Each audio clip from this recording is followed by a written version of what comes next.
Here are the 5 biggest bottlenecks most D2C founders are facing in today's economy. The first bottleneck is most founders believe they can push one single SKU and still scale profitably. With that being said, the additional bottleneck is relying on agencies for growth.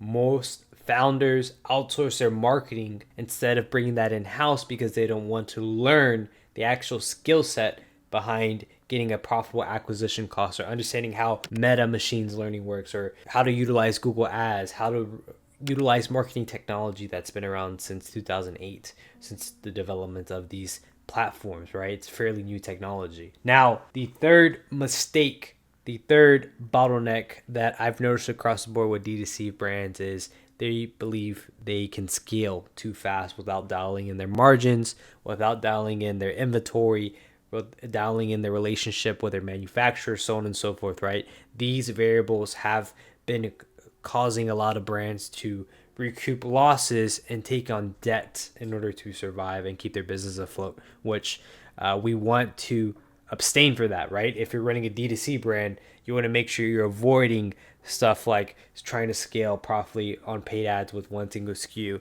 or relying on agencies for growth, or even believing you can scale too fast without dialing in your unit economics, or scaling across one single channel and getting to at least 50 to 100K a month in ad spend before diversifying across other channels, right? Most founders, most brands diversify way too early, right? I've spoken to loads of founders in my career so far, and majority of founders are doing less than 10K a month in ad spend and spending 1, 2, 3K a month on Meta, to 1K a month on Google and all these other access channels without actually moving the needle for their business, which is dialing in the creative variables, the creative flywheel system. So that's pretty much the fourth phase we have on the biggest bottlenecks to date. So what do I mean by the creative flywheel system? Well, most brands outsource and pay 10, 15, 20K a month retainers to agencies who simply outsource their content, email a content creator they found on TikTok or Instagram to post that, submit to a contract, read a script, get products, shoot those videos via the script, and then send it over to the agency's editor, and the editor's making the content look optimal for, let's say, a TikTok or a Meta ad, right?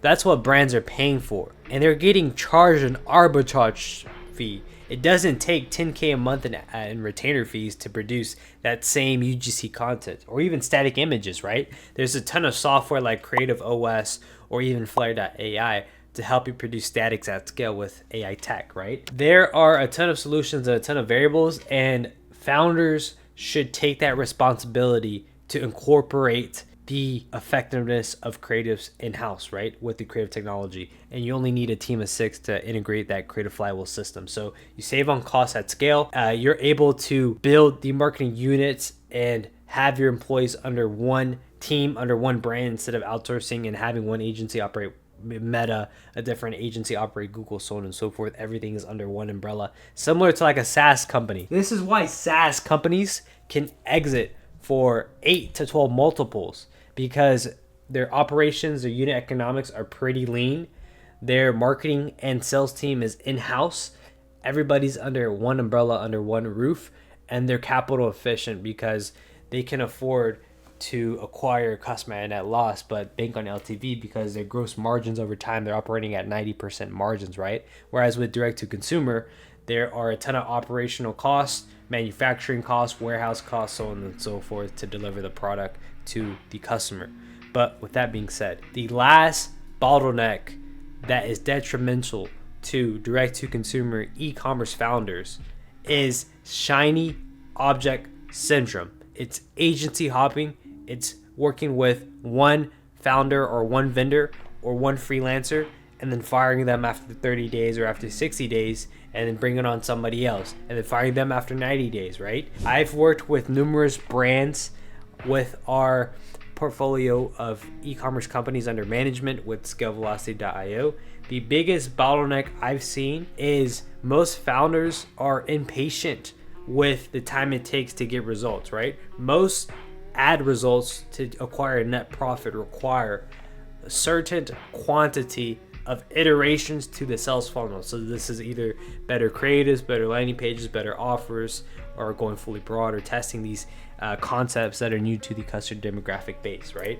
Now, with that being said, when you move away from these structures, when you move away from these systems and these foundations, you have no inherent ability to scale, right? So this is one of the biggest bottlenecks when you have shiny object syndrome. It takes data points to collect, and it takes time to pretty much find what the bottlenecks are and make iterations to have your winning combination, right?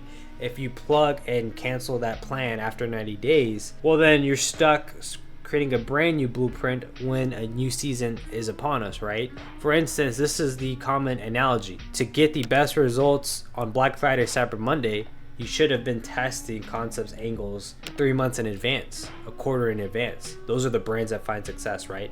That's a common analogy within the field and direct to consumer. If you go and talk to other founders, we always say plan ahead, start your offers ahead of schedule, plan for seasonal holidays ahead of schedule, get your manufacturing orders and inventory costs ahead of schedule, especially during these Q4, Cyber Monday, Black Friday type of deals, right? But just to recap everything, 5 bottlenecks, 5 mistakes e-com founders are making in today's economy. It's pretty much believing you can push one single SKU. It's secondly, believing on you can scale profitably with relying on agencies for growth. The third phase is scaling too soon without having your manufacturing intact, without being capital efficient and having profitable unit economics, hitting your target CPAs consistently. It's far more better to spend $500 a day and have at least $1,000 in conversion value than having $500 a day in ad spend and then you're barely profitable and then you bump up budgets, right? We want to at least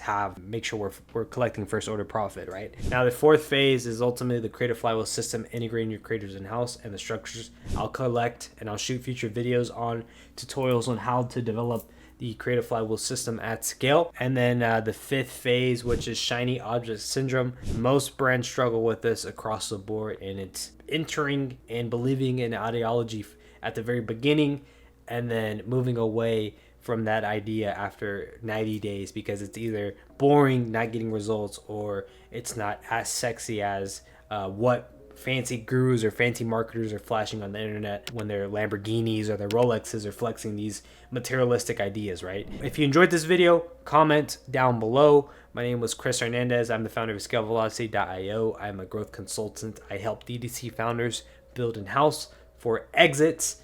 And you can check out my 30-page protocol that breaks this down more in depth down below. I'll link it in the description, and also my video with our just breaking down that white paper as well. But with that being said, if there's any questions, feel free to reach out, and I will catch you guys in the next one. Cheers.